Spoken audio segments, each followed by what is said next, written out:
Etong best friend ko ngayon, ang kapatid niya ay nasa politics. Si Ate Eunice Castro. Yes, and dito nga may isa dito nakalagay. Nakalagay. How do you feel about the letter knowing na may kapatid ka ding tumatakbo ngayon sa politika? Yan yung question na maganda sa'yo.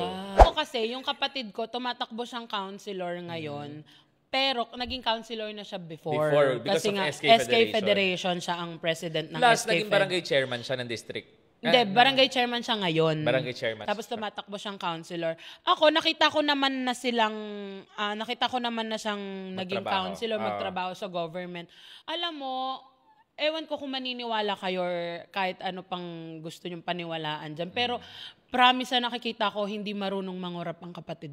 Ma-pride kasi ang pamilya namin. sabi ko nga kayo, ano ba yan? Kung ako na tumakbo, mangungurakot ako dyan. Alam mo, naririnig ko pa sila dati ni mama na parang abonado palagi. Sa totoo lang. Laging abonado. Tapos parang, ang isip-isip ko, wala ba kayong nakukuhang sweldo? Hindi ba malaki ang sweldo ng gobyerno? Yung budget, hindi ba? Ganyan. Wala kasi talagang maano sila. Ewan ko kung paano din sila gumastos, bakit lagi silang abonado.